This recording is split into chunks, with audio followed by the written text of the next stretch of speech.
Hey, Warners, welcome to another episode of The Women Your Mother Warned You About. I'm Gina Tremarco, sales trainer at Sales Gravy, who also sponsors this podcast. So thank you, Sales Gravy. And speaking of women your mother warned you about, I think today's guest is one of those women. And I love her because she reminds me of me. So a little background, she's the Latin version of me. Even though I've got the Latin in me, she is Latin. She's Cuban, as a matter of fact. But let's talk a little bit more about Mitch Savoie Hill. She's joining us today. She's a certified professional coach, international TEDx speaker, published author, and corporate trainer with over 25 years of hospitality and leadership experience. She started in the hospitality industry as I love this, as a singing waitress in New York City. I did not know this about her. When she was 18 years old, and later went on to manage teams for international companies in the hospitality, real estate management, and construction industries. We have so much in common. I mean, even industries. She is first generation American, born to Cuban exiles, which, God, I hope we have enough time. We might have to do multiple episodes to hear the Cuban exile story. I love a good story like that because I am daughter of immigrants as well, who survived a myriad of adventures and her fair share of discrimination and adversity. She now dedicates herself to coaching individuals and teams on how to overcome their roadblocks to success, and has authored an inspiring instructional book on the subject. Welcome, Mitch, to the show.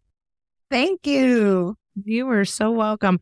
I fell in love with you when I met you at an MPI meeting in Myrtle Beach, South Carolina, and you introduced me to the group because I was doing a little talk for them, and you're like the best hype woman to introduce.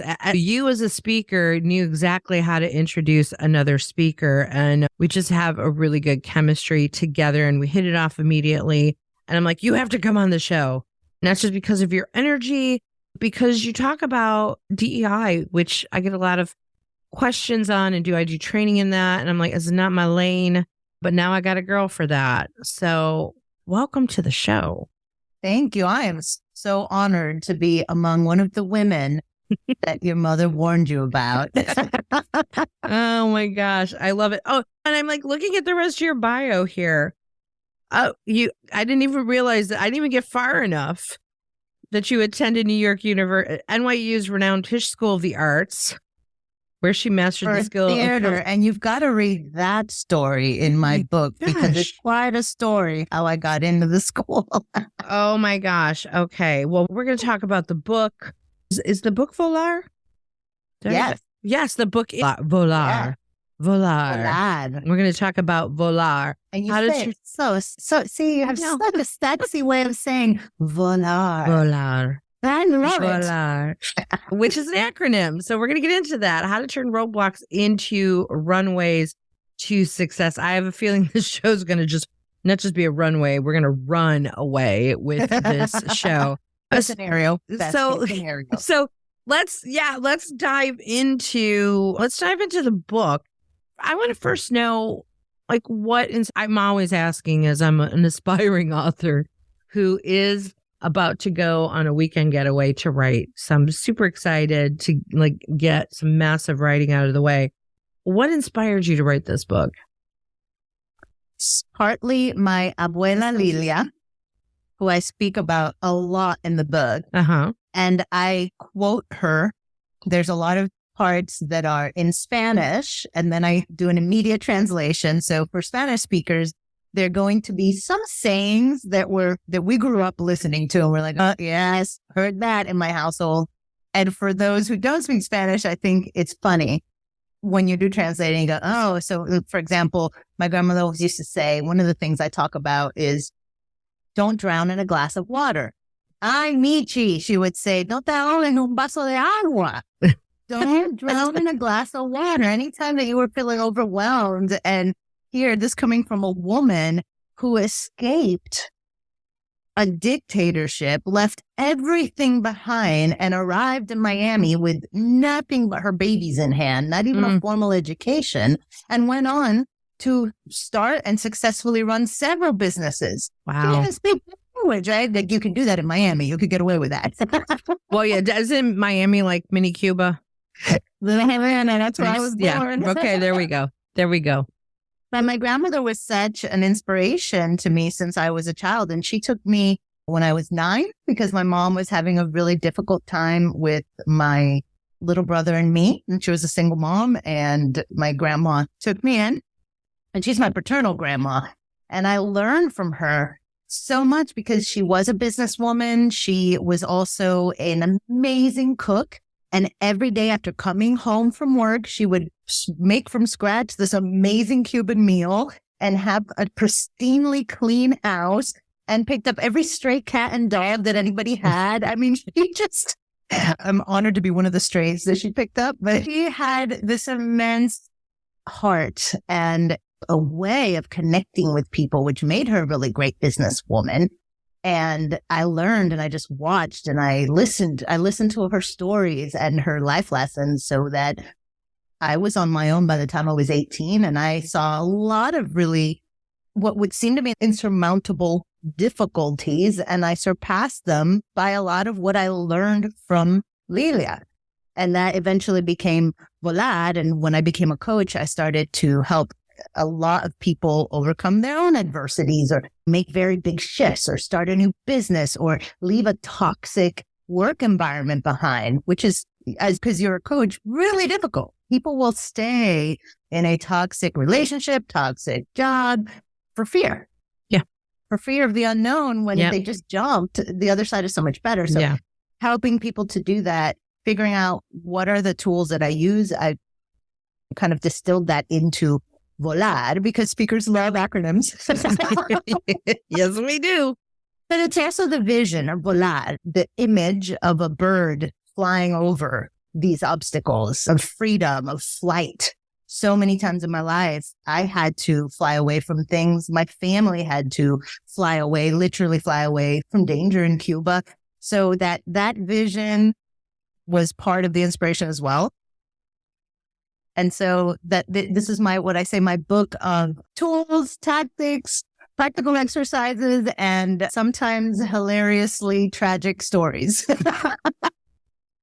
This is why I love you so much, because I have hilarious, tragic stories. Yes, you do. You're not a stranger to adversity yourself. I've heard a little bit of your story now, so I know. Yes, exactly. You did hear the story, and story pulls people in. Mm-hmm. And I think people love an underdog and a happy ending, right? And people gravitate to that. So Volar actually... It gives them hope. It gives them hope. You see somebody else doing it. If you watch enough stories, if you see enough movies where somebody overcomes these obstacles, you think, oh, shoot, maybe I can too. Yeah. Maybe my situation isn't that bad. Yeah. If we can put ourselves in those stories. Mm-hmm. And when we talk about adversity in sales, right, we're always trying to overcome something in sales. And we often talk about like, make yourself resilient, make yourself rejection proof. Yes. Getting through the adversity is going to help you get the sale, get the deal, get whatever it is that you want. You don't necessarily have to be in sales either, right? It's about persuading others to help you get what you want, right? Yeah, it's funny you say that because when I do sales training or I put Volar up against how do you use this when you have a big sales goal, for example, and I'll say, okay, raise your hand if you're in sales. Some people will raise their hand and I look around, okay, good. I said, now raise your hand if you're a parent. And all these people raise their hand. I'm like, sorry to tell you, you're all in sales. Exactly. So let's dive into this, into the Volar. And I'm just looking at the overview of it. It's a 5-step formula for achieving personal, professional, or group goals, despite the roadblocks. So obviously 5 steps, you broke it down in the acronym, but Volar also has a meaning in Spanish, right? Which is to soar. Yes. Right. So to soar through the situation. But let's break down some of this formulas, starting with the V.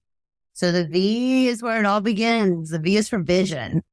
And you have to have you have to have a vision, but you also have to be clear in your vision. A lot of times people come to me as a coach and they're not quite clear in their vision. So for example, they say, well, my goal is to get sales up. And you say, oh, okay, well, what's the number? Well, what do you mean? well, sales up from where? Up from what? What's the number? What is the destination that you're trying to arrive at? That's the vision. It's not fit into, get started to plan on maybe becoming no. What's the vision? What's the final outcome that you're looking for? And it doesn't have to be final. There could be more after that, right? But what's the beginning? What's the first step you want to reach?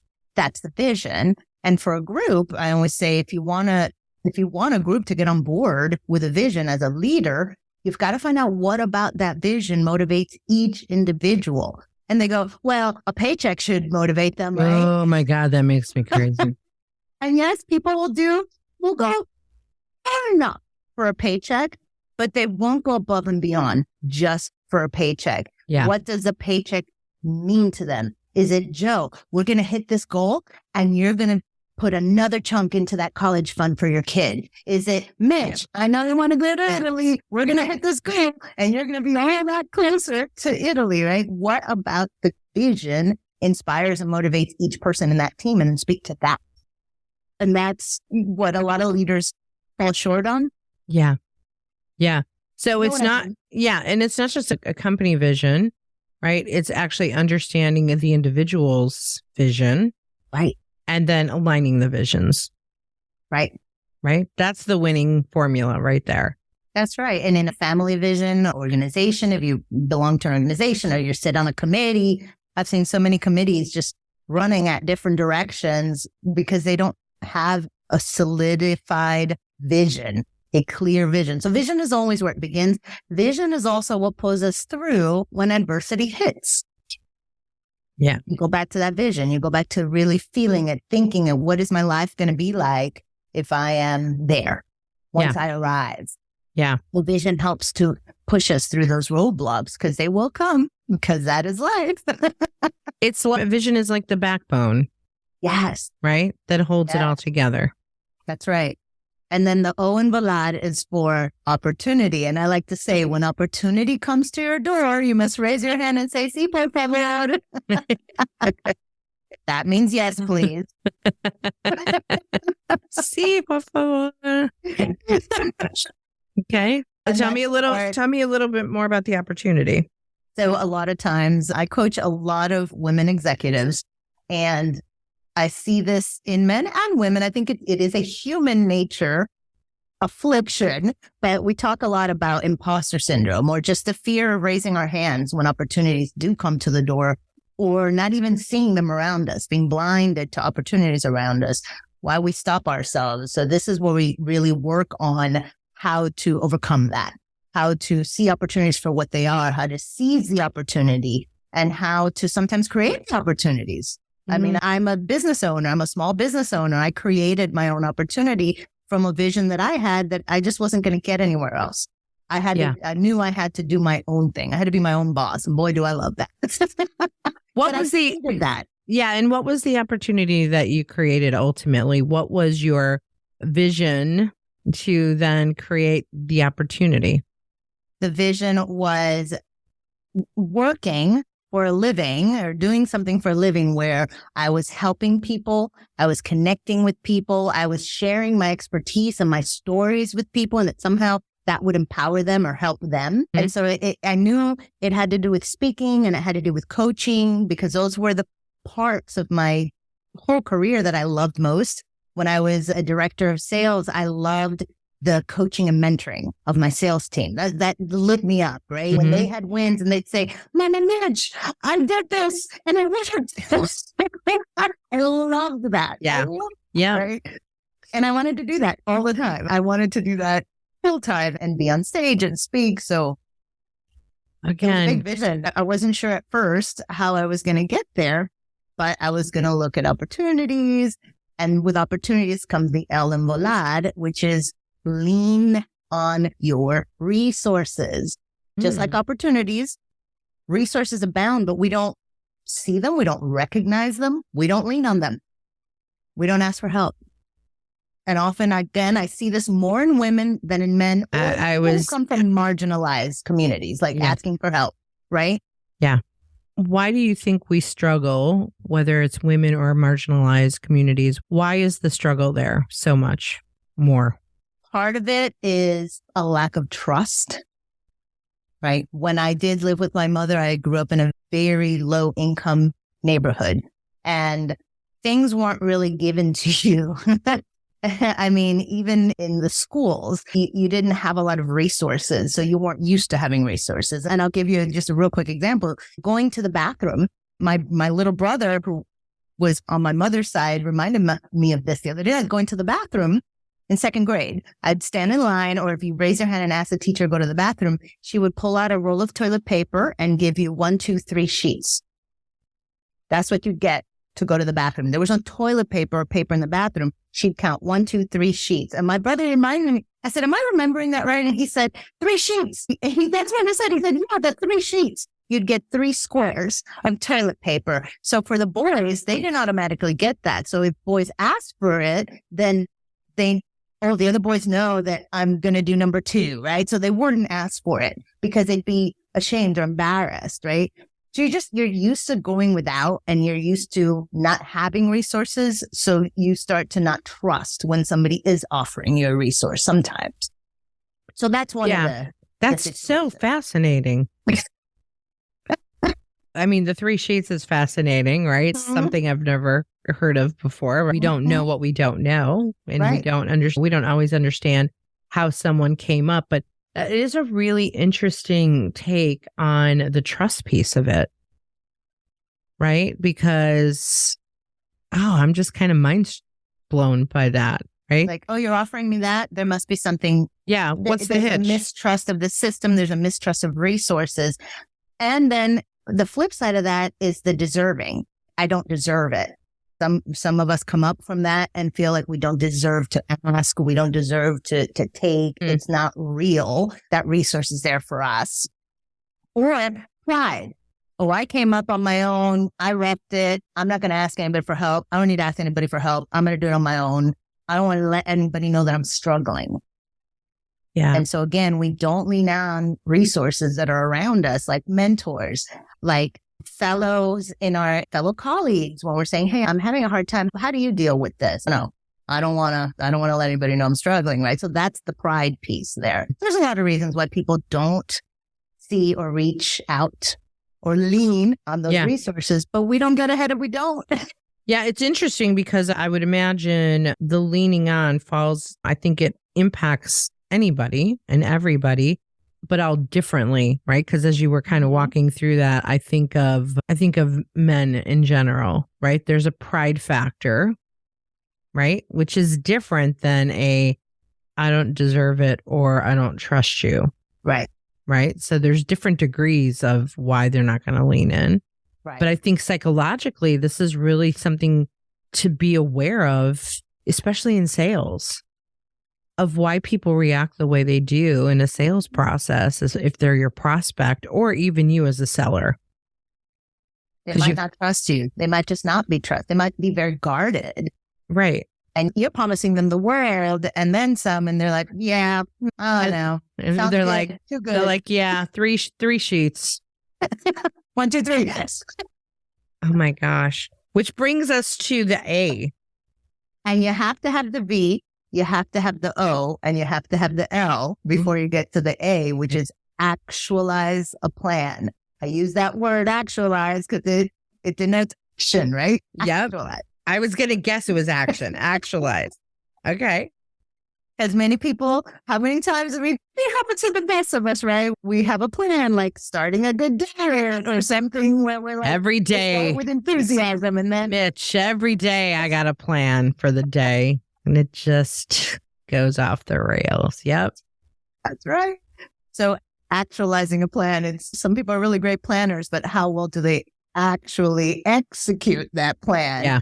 And so I talk a lot about the pitfalls to poor planning, which are things like making the plan too convoluted that nobody on your team can even understand, or making the plan too difficult and unachievable, or making it too vague. where it's just, I'm going to prospect more. Okay, what does that mean? What exactly does that mean? Is it 2 sales calls a day? That's specific, right? I'm going to do 2 sales calls a day. I'm going to do more sales call. Again, not specific enough. Yeah. But I also love to live by the KISS rule. You know what the KISS rule is, right? Yeah. Keep it simple, sexy. I mean, stupid. I have to ask people what this rule means because I get all kinds of answers. It's simple, sweetie. That's my Southern Belle client. I've heard keep it simple and scheduled. I love that. I like that. And I love just to say keep it stupid simple. Oh, I like that. I like that one. Keep it stupid simple. Doesn't mean easy, but it means simple, doable. You can think it. It's got a finality to it. So have a plan, stick to it, keep it stupid simple. So for my coaching clients, I have them work on 3 things in 3 months. So you've got the big vision. What are 3 things you can really focus on doing in the next 3 months? It's going to get you closer to that. So that could be, if it's a big sales goal, 2 sales calls a day, go through my prospect sheet and mail everybody a little handwritten thank you card for doing business with me and send a monthly newsletter with something of value to my clients, right? That's it. 3 things. Simple, not easy. But doable, simple. You can check it off. You can see if you're tracking or not, right? You can wrap your head around it. Right. You can wrap your head around it. Leader, you can get others to wrap their heads around it. So they can go, oh, okay, yeah, you can set the expectation much more easily. Yeah. Go, all right, go out. So many leaders, I hear, go out and give me more sales. What does that mean? Yes. Get more sales. How much more sales? 1 more sale? Or I hear, I love when I do this as a keynote and I actually make people work each of these steps a little bit and share with your neighbor what you're going to do. So one I hear a lot is, I'm going to make a 6-figure income. And I go, well, which 6-figure? Because that's a big difference. Which 6-figure? 100,000 or 999,000? Very different figures. Yep. Be more specific, right? Yeah. I love it. I love it. You have to be specific with what you're going to do. And you know that as a sales coach. I mean, you know that as, somebody who works a lot in sales, right? You have to be specific. And then the R in Volar is recalibrate when necessary. Because as we all have learned now, if you didn't know it before, shift happens. And you got to be willing to fly with it. You have such a powerful story around COVID and your shifts and what you had to do to shift. And you did. You shifted and everything changed, but you shifted. Maybe change the vision a little bit, lean on different opportunities and resources, actualize your own plan, and boom. Yeah. Boom.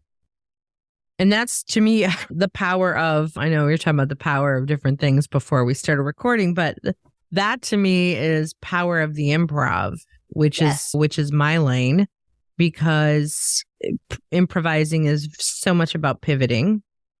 When I did own my own business, it was called Pivot 10 Results for a reason, because the word pivot and improvise to me are they're synonyms, right? It's like you have to be able to shift really quickly on a dime and be okay with it and actually look forward to it and be like, ooh, what's going to come of this shift? Be excited about the shift.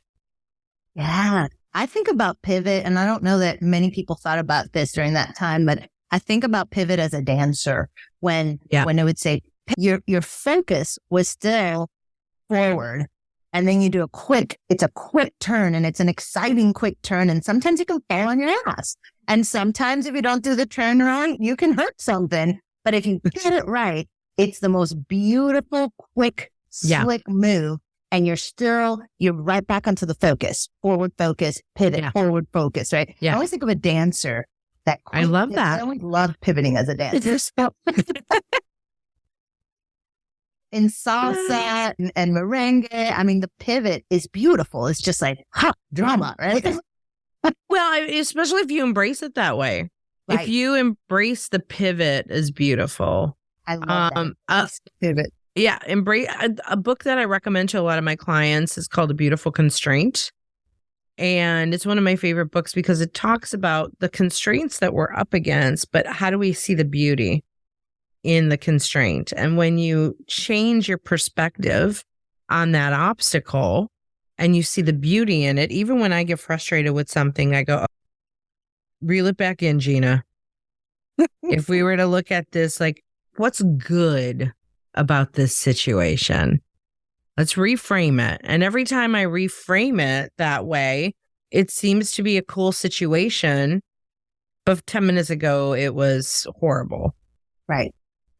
Or what can I learn from this situation? Because sometimes, let's face it, the situation isn't good. I mean, I've talked about this and had somebody say, my husband just died. What is good about that? No super rainbow and Volar and beautiful viewpoint is going to change that my husband died and it was terrible. And I said, yes, but your adversity is your advantage. And she said, how could that be? And I said, because someday, and I know this sucks what you're going through right now, but someday one of your fellow sisters here will be going through this, maybe.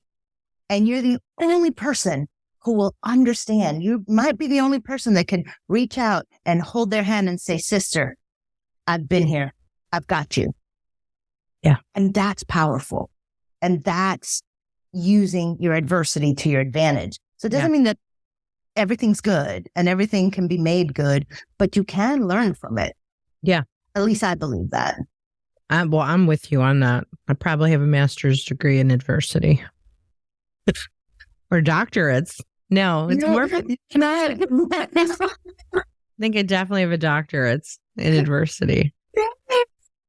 And here you are, strong and beautiful and bold and doing what you love, right? Yeah. Well, and I find the thrill in the adversity. I mean, I'm not like outgoing, like, give me adversity, but even now I feel so blessed in my life with everything that I have. And in the back of my mind, I'm like, don't get too cocky. Meaning I'm grateful for it and I'm going to stay present in it.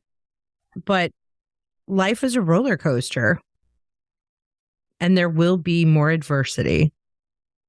That's called life. I've listened to people, and my mom was a pretty negative person, but I've listened to people say things like, when am I ever going to get a break? When am I ever going to get a break? And I'm like, well, life is a series of you get a break, you don't get a break. You get a break, you don't get a break. That's what and everything that we do in business and in sales is about that too. I get a deal, I don't get a deal. A deal goes through, a deal dies. You get back up and you keep pushing through it. But that's something that you have to be able, again, to see it as an opportunity and a resource. And there are some people that are hell bent on being victims. And that's not the people I coach, right?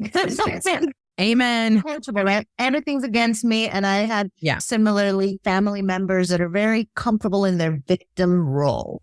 And everything's against me and everything's against me. And I remember even as a little kid telling these family members, I don't know where I got this because I was pretty young, but I had this idea that, hey, life gives everybody a hammer and a nail. Now, some people look at that hammer and nail and say, oh, what is this? Then look at this. I'm so life only gave me a hammer and a nail. What am I going to do with this? And some people look at that hammer and nail and say, what am I going to build with this? So you choose. Yeah. Yeah. That's a really great analogy. I like that. Yeah. Little Mitch. Little Mitch. Well, let's talk a little bit about Little Mitch, who grew up into Big Mitch. One of the things that got us into a conversation in person was the fact that a lot of what you focus on is in DEI. And we started to have this conversation, I think last week sometime too, about this.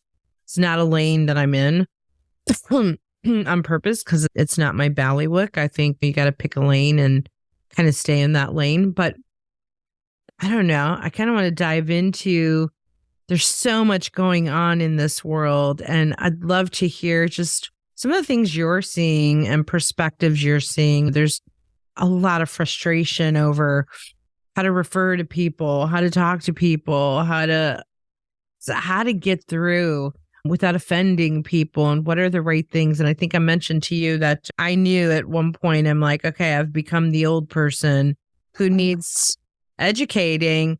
And I'm a huge believer in, I don't think people inherently want to be jerks. I think that oftentimes we're just ignorant, right? We're ignorant because we're not in a certain environment and we can't put ourselves there to understand people. Right.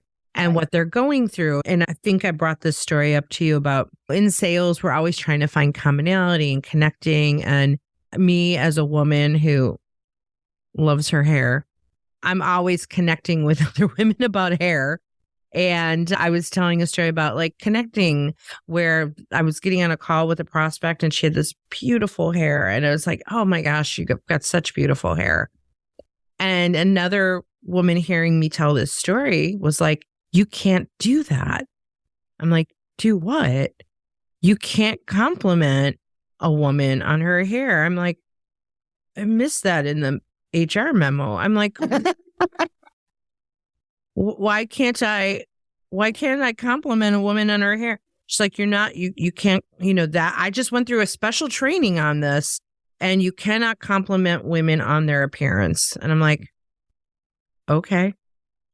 All right. I will not.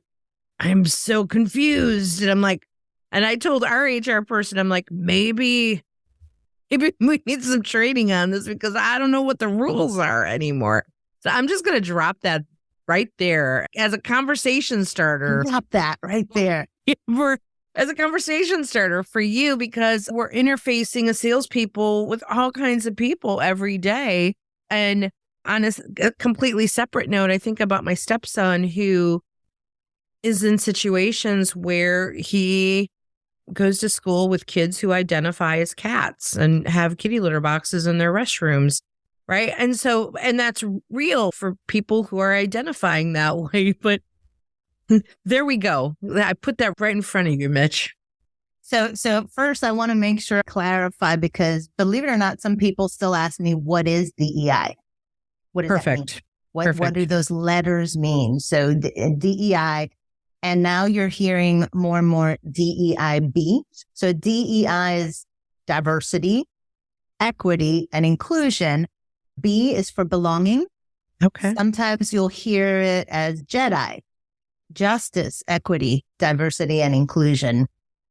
And it's all, we're talking about the same thing, which is an understanding or the attempt to get everyone to get a better understanding of people from diverse backgrounds, upbringings, cultures, other abilities, because even we're talking a lot about neurodiversity now and understanding when people are neurodiverse that they might react a little bit different or act a little different. Their social cues might be a little different. So diversity is just, what inherently the world is diverse. I mean, we have all kinds of differences, right? Equity is about really bringing everybody to a level playing field. And so, for example, I love this example when people ask me equality versus equity. Well, equality means everybody gets the same, but equity is everybody gets exactly what they need to bring them up to level playing field. And inclusion just means to me, inclusion and belonging kind of go together. And I think that if I feel included, I feel like I belong. But there's some DEI speakers and practitioners and consultants who separate it. And again, I fell into this lane. I did it at the beginning, picked this lane, but I did a TED talk called Which Box Do I Check? About being first generation American of Afro-Cuban parents and not knowing at many points in my life which box to check. When they ask, well, are you white? Are you black? Well, neither, both, not sure. Are you Hispanic? Are you American? Yes? And? Right? Everything, right? All of it, yeah. And so, and that TED Talk led to a lot of people asking me to speak on the subject that I still didn't know that. I didn't think I knew that much about, but I started to take more certification classes and educate myself. And I started to feel like the same, like, am I outdated? There's things I don't know. There's things that I say that were cool back in the 90s, but they're not cool to say now among my LGBTQ friends, for example, right? There were certain terms that were thrown around and now they're not okay. So language is evolving. our understanding of each other is evolving. And as this evolves, we're trying to make corrections. So here's where we go back to I can't say anything now, right? I've got to be careful that I don't say anything. For so long, people have suffered, been the victim of microaggressions, of people, maybe a Black woman having people come up and just touch their hair without permission and go, ooh, wow, tell me about that. Ooh, different. Ooh, strange. Making me feel like an animal right at the zoo. Then I've had that. I had very long, kinky, curly hair, and I had people always coming up and just touching my hair, like pulling my curls. And it might have been an admiration, but it's like the little drops. It's like death by 1,000 cuts. You know what I mean? Like every day, people, it's like, oh, enough with my hair. Yeah. It didn't come from a bad place. Sometimes it did come from a bad place. So what we're experiencing right now, I think socially, is an autocorrect. It's the pendulum swinging really abruptly in the other side. And at some point it'll come to the middle. But yes, right now it's trying to make reparation for many ages of people who have been historically the victims of microaggressions or outright aggressions, whether you're LGBTQ, whether you grew up in a very low-income neighborhood like I did for the first part of my life, whether you're Latina or Italian. We talked about being Italian and how Italians were regarded in New York back in the day. So we've all had some form, we probably all, as women, we've gone through microaggressions, right? But the whole subject, or at least for me, what I bring, or I feel like my goal to bring to the table when I do a DEI training or a DEI talk, is to facilitate conversation and storytelling. Because I think at the heart of it, if I tell you my story and you know where I come from, and you know that my mom was on welfare, and it wasn't because she was a lazy alcoholic, it was because of a situation she was put in. And that welfare helped her to then feed us and later get her degree as a medical assistant. And then she spent decades paying lots of taxes and helping people through the medical field. So that's a story. So we tell stories and we hear some of the negative stories, and sometimes the media pushes on the negative stories, and we hear none of the inspiring stories or the stories that make you understand better where people come from. And so that's my goal, is to just get people talking and having uncomfortable conversations sometimes, but in a very respectful way and with a lot of grace, so that then they can start to understand, oh, okay, I can celebrate your differences, and I can also celebrate where we are common. We are the same, where we are just human beings trying to do the best we can in this world. And it's a difficult subject. I mean, you can teach sales. We know sales, right? We know overcoming adversity. I can teach you how to set expectations with a direct report, and how to get the best out of your team, right? And how to engage on stage. DEIs are different. I'm going to tell you, it's sometimes, even for me, uncomfortable, because there's questions that sometimes come up that I don't always know how to answer. Somebody asked me, well, aren't some stereotypes good, in one of my DEI trainings? And all I could do as a response is to ask, well, tell me more about that, or tell me more about that, and let him talk it through. And then eventually, in him talking it through, he was like, oh yeah, well, I can see where that, sometimes there's the answer is in, well, what is your intention? Or some people are like, well, why is that a microaggression? It wasn't my intention. And so, okay, well, then we need to educate ourselves better, maybe what to say, what not to say. And so I think that it's uncomfortable for people who are now being held accountable for things that maybe weren't brought to their attention before. And it's uncomfortable. Sometimes it's embarrassing. Oh, I said the wrong thing. I don't even know what to say. But I think it's a small price to pay, that temporary embarrassment, to learn something and then connect better. I think that's the goal, at least for me, when I talk about the guys. How can we connect better? How can we stop fighting amongst each other? How can we just solve some common problems by working together? And that's my goal, at least. That's what DI means to me. Yeah. Well, so help me with this. Compliment or not compliment another woman? I think it depends on your rapport with that woman, right? You and I have a rapport. You tell me my hair looks fabulous. Thank you, because I spent a lot of money and time on it, right? If I don't know somebody, I might not jump at that right away.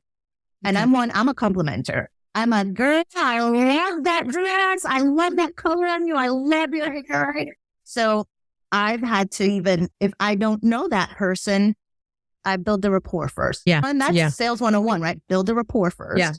And just like I say, the other thing is like tokenizing, right? You meet your first, for example, you're the one transgender person I've ever met. So I'm going to ask you everything I've ever wanted to know about transgender people. It's like, well, establish a replacement first. Or I get asked, well, Mitch, how do I approach you to get the Latina woman's point of view? To which I answer, well, you can't, because if you ask for my point of view, you're going to get Mitch's point of view. And that may not be every single Latina's point of view. So you have to ask many Latinas and see if there's a commonality, right? Yeah, that's a good point. You got to do the work. That's a good, even just if you take the broad scope of women, right? Regardless of Latina, Caucasian, Whatever, right? Right? Like just the woman card.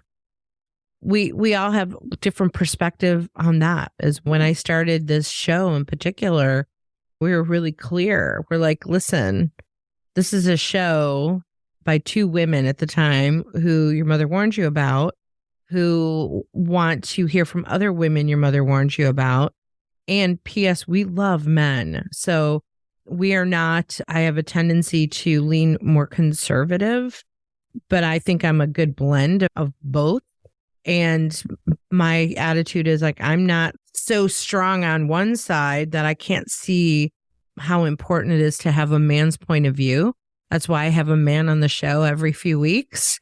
And in That's general, awesome. And that's smart.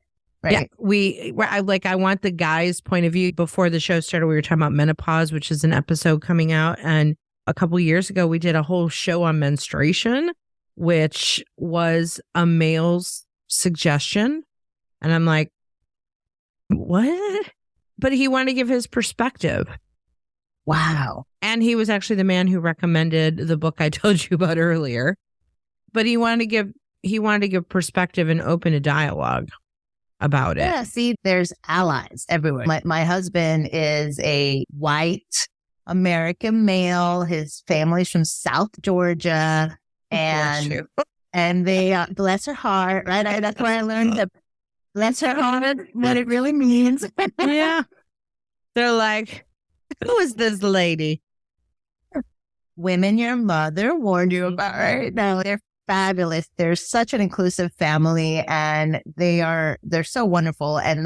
But my husband is one of those that has like the bleeding heart for him as a male, him as a white male. He's always very much working hard to educate himself to be a good ally. And so that's the point. We need allies. We need men to be allies if women are going to grow in their leadership and be more empowered. And we need allies in all different areas of this DEI world. So to be a good ally, you have to be educated, and you have to educate yourself by lean on your resources, right?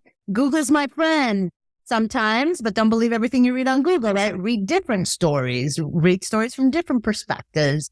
I say increase your cultural IQ.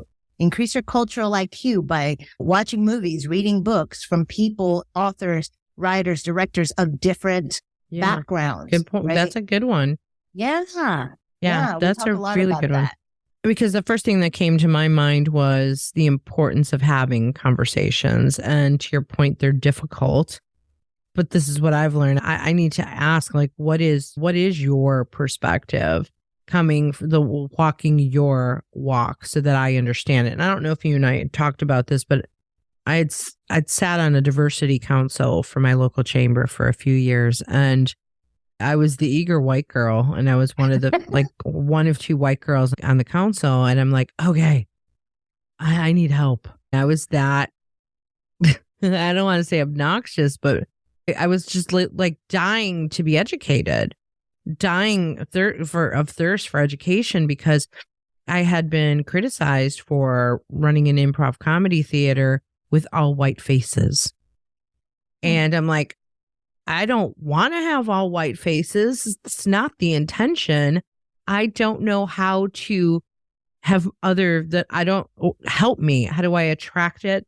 How do I find it? How do I diversify? We want that. I mean, to the point where we would cast people of color, I hate to say it, just for their color and not their talent.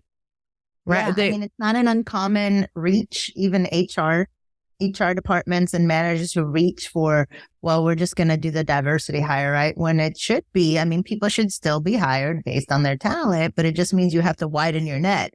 And that's hard, right? That takes a work. That takes a work. But I understand and I appreciate that you have that, you've got an Italian background. You have a very ethnic background. So it's, you yourself come from a whole blend of stories and people who are white Americans, generations of white America that tell me, well, I don't really have an ethnicity, so I don't have anything to say. And I said, of course you do too. We all have a story. We all have a culture, but we do. And so the question should be, what's your story? I think that's a better question than what's your perspective as a Latina or somebody with an Italian background. And I've sat on a DEI panel where somebody at the end said, well, we loved that Mitch was on it, but wouldn't it have been better not to have a white woman sit on this DEI panel? And I've said, well, first of all, I'm Afro-Cuban.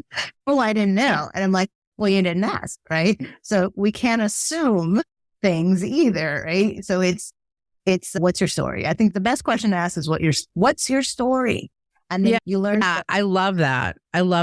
Funny short story along with that. When I first joined this council, it was a new council and it was a 3-year term. And then year 2 comes along and it was the first day of year 2. And I remember a Black woman saying she was really frustrated with the council.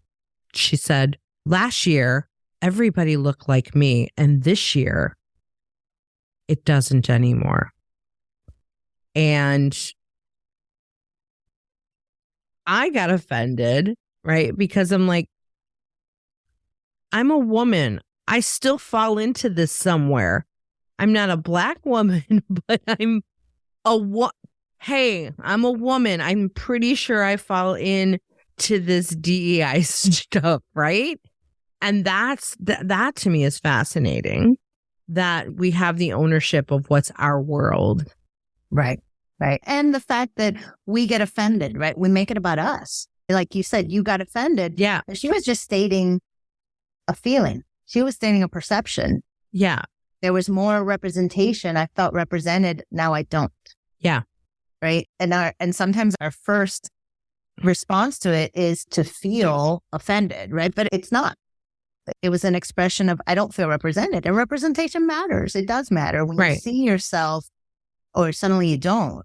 I mean, that would raise questions too. What happened that maybe those people of color didn't feel included anymore, didn't feel like they belong there anymore? Maybe not, but that's a good question. You go, you're right. That's a fact. It was very broad. Now it's not. We should look into that, right? We should just even what happened there. But also, I think someone actually stood up and stated, well, let's look at who's here in the room, right?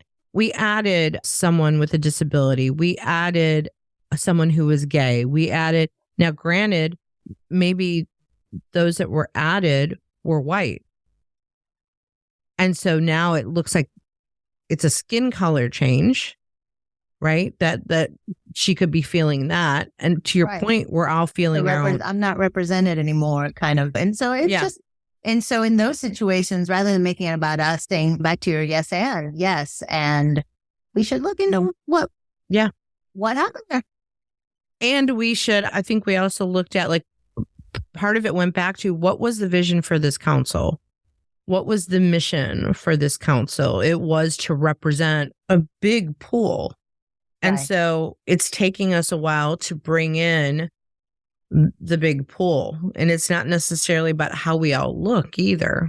It's about our story and how it fits into that. Right. I talk a lot about unseen diversity. There's a lot of unseen diversity too. People that different religions, different affiliations, different frames of mind that might not feel represented in a group either, just because everybody thinks one way. Yeah. And they make it very uncomfortable for anybody who doesn't think that way, right? Yeah. So that's unseen diversities, unseen disabilities. So it's, like I said, I think that we're experiencing a hard correct to a problem of ages. Yeah. So you're going to see a hard correct, and it's going to be a little uncomfortable for a while, or maybe very uncomfortable. And my hope is that it'll come back to a good center. Yeah. But it's only going to come back to center if we have a lot of really open-minded conversations and we take the ego out of it. Otherwise, what it's going to come to is civil war. is more war, Yeah. is more fighting, is more. Yeah. And there are people that are not well-intentioned and they profit from that. And Yeah. they would like to see nothing more than people fighting instead of having those open, graceful conversations. So I guess it has inadvertently become my mission to spark graceful, deep conversations and get us all to see that there are things that we can come to common ground here. Yeah, I love that. So I think as a takeaway for this, having segued into this category, is for our listeners. And by the way, you can watch this on YouTube now, so you can see how pretty we are. And have there. Sorry, here. My hair. My takeaway, your hair is beautiful. My takeaway is, what's your story? And if you feel uncomfortable and you feel like, I don't know what's okay to say, which I hear that all the time. I don't know what's okay to say. Then ask what's okay to say. What is I know that the answer might be different for different people. And that's exactly. Okay. And that's okay. That's okay. Do I hug somebody or don't hug somebody? I'm a hugger, right? But I just kind of try to feel them out before I go in for the hug, right? And it's the same kind of thing, right? Is to try to feel people out. Before I say you got great hair, I'm going to feel you out before I say you've got great hair. Feel me out, don't feel me up. Exactly. I'll feel you out, not fill you up. Yeah. Oh my gosh. Sorry, we had to throw a little irreverence in here. We had to. It is a real, raw, relevant, and she took out the irreverent part, but sometimes irreverent conversations, right? You know what? We have to have a little irreverence to get past the tension. Laughter, to me, I believe laughter is the biggest dissolver of tension. We got to be able to laugh at all of these things. So, wait, one more Cuban saying that leads right into before we go. Yes, please. Hay que reír para no llorar. And that is. Hay que reír para no llorar. We have to laugh so that we don't cry. Yes. I didn't realize there was a Latin saying for that. I say that all the time. I love that. Well, I got the Latin blood. And yes, quick aside, when I was in college trying to get with an agency so I could be represented by a talent agency. This is back in the early 90s. I struggled and I gave up quickly on getting an agent because I was told I looked too ethnic. So how the times have changed, I looked too ethnic, and that was like, what are you talking about? So I had the same thing in acting school. Same thing. Yeah. Look too ethnic, which meant I was not the blonde girl next door. No offense, blonde girls next door. So we love you too, blonde girls. Yes, we do. It was rough for those of us who did not look that way back in the 80s and the 90s. Very rough in the 80s and the 90s. I love the don't drown in a glass of water. I'm going to start using that. That's my favorite here. We have to wrap this up. I'm sure you will be back on this show because there's plenty for the two of us to talk about and we connect so well. But as we wrap up, we talked about a lot of things today. Listeners, I hope you take some nuggets away that you can use in your everyday life or in business or in sales. For people who want to connect with you, Mitch, what is the best way for them to connect to you? You can go on mitchsavoiehill.com. Oh, is it Savoie? And I called it Savoie. Savoie or Savoie, whatever's comfortable. Okay, Mitch Savoie Hill. Okay, say that one more time, the website. mitchsavoiehill.com. Okay. Or savehillconsulting.com. Either one of those will take you, or you can go straight on to the book page of there's the book. Volar. The book page is volarnow.com. Volar Now. Volar Now. Now. Yeah, exactly. Volar Now. All of this information will be in the show notes, so you'll be able to find this information. We like to say it so you can hear it for those of you who are learners by listening. And if you're watching this on YouTube, you saw a picture of the book and you see Savoie Hill Consulting signage behind Mitch. So that can help trigger you as well. Thank you, my friends, for being here today on the show. Thank you for having me. This was so fun. Awesome. I love hearing that. And thank you, listeners and viewers, for listening and watching this show, The Women Your Mother Warned You About, brought to you by Sales Gravy.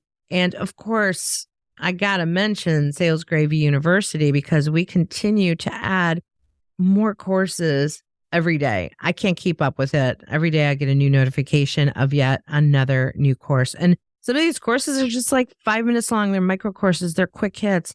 And we have this all access pass that is ridiculously affordable, like $97 a month affordable. Ooh, that is affordable. Yeah, which gives you access to all of our on-demand courses and our live courses. And a lot of those courses are with me. So go check that out. Sales Gravy. Big win.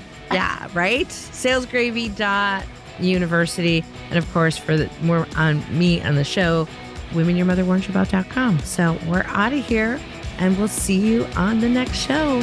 Bye, everybody.